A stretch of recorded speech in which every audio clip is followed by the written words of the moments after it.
अस्सलाम वालेकुम व्यूवर्स, क्या हाल चाल है? ठीक ठाक है। आज खान दस्तरखान आपके लिए नमकीन चीज़ें छोड़ के अब आपने बहुत सारी नमकीन चीज़ें खा ली हैं, तो आपके लिए लेके आया है ठंडी मीठी सवैयों की खीर। चलिए जी, इसके लिए जो हमें इंग्रेडिएंट चाहिए वो मैं आपको बताती हूँ। थोड़ी सी चीज़ें हैं लेकिन बनेगी बहुत मज़े की, ठंडी होगी तो और ही मज़े की लगेगी।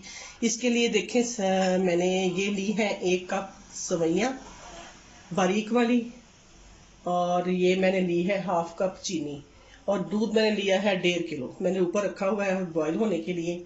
और ये मैंने लिए हैं 3 चम्मच, ये मैंने जो है ये मैंने लिया है कस्टर्ड पाउडर।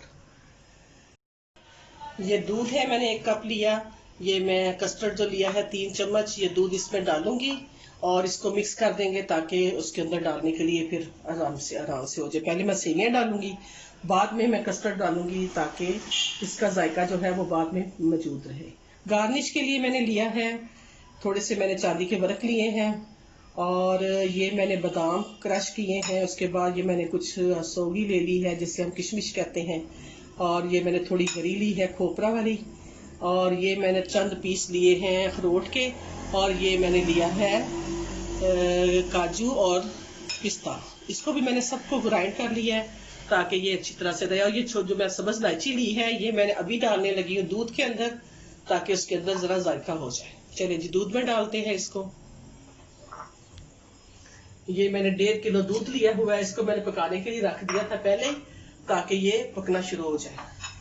अभी ये पकना शुरू होगा तो मैं इसके अंदर डाल दूंगी सवैयां।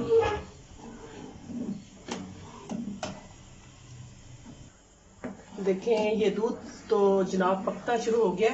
अब इसके अंदर हम चीनी डालते हैं। मैं तो बहुत ज्यादा चीनी यूज नहीं करती, तो मैंने तो डाली है ये 1/2 कप 1.5 किलो में। आप चाहे तो इससे ज्यादा भी डाल सकते हैं या फिर बाद में चेक भी कर लें। ये थोड़ी सी चीनी मेल्ट होती है तो इसके बाद हम इसके अंदर डालते हैं सवैयां। सवैयां मैंने पहले भूनी नहीं क्योंकि ये मैंने पोलका सवैयां ली हैं, बारीक सी हैं, इसको भूनने की कोई जरूरत ही नहीं, ऐसे बहुत मजे की लगती है। अब मैं इसको तकरीबन 15 मिनट पकाऊंगी। जब ये थोड़ा सा गाढ़ी हो जाएगी इसके बाद मैं इसके अंदर कस्टर्ड पाउडर डालूंगी मेल्ट करके। चलिए मैं इसको पकाती हूँ। देखिए जनाब, ऐसे पतला रहने देना है ताकि अभी इसके अंदर कस्टर्ड भी जाना है। और ये कस्टर्ड मैंने घोल लिया है, अब इस पे डालते हैं बिस्मिल्लाहिर्रहमानिर्रहीम। थोड़ा थोड़ा करके कस्टर्ड डालना है, एकदम से नहीं डालना। इससे एक तो इसका कलर चेंज हो जाता है, दूसरा इसका टेस्ट बहुत बेहतरीन हो जाता है, बिल्कुल इसकी लुक भी चेंज हो जाती है। देखें, अब इसको 2 मिनट में पकाऊंगी और उसके बाद में इसको सर्व कर दूंगी। देखिए झटपट बना है और है भी मजे का। इसको फिर आप ठंडा करें, थोड़ा फ्रिज में रखें और फिर इसको यूज करें। बहुत मजे की ये सवैयां बनेगी, बहुत मजे की।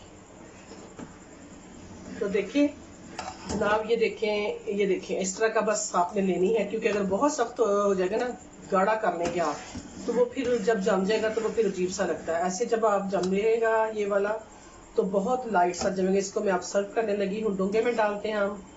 बिस्मिल्लाहिर्रहमानिर्रहीम। ये देखिए अब बिल्कुल बन गया, सही पक गया। ये ले व्यूअर्स, ये ठंडी ठंडी ठंडी खीर सवैयों की हाजिर खिदमत है। खाएं, इसको एंजॉय करें। अभी तो ये गर्म है, मैंने भी इसको इस तरह ही रखा है। अभी थोड़ी देर पंखे के नीचे रखूंगी, उसके बाद मैं फ्रीजर में रखूंगी। इसको ठंडा यख करके खाऊंगी। और आप भी खाएं, हमेशा खुश रहें, आबाद रहें। अल्लाह ताला अपनी रहमतों बरकतों के साए आप पे और हम पे करता रहे। आमीन सुम्मा आमीन। अल्लाह हाफिज।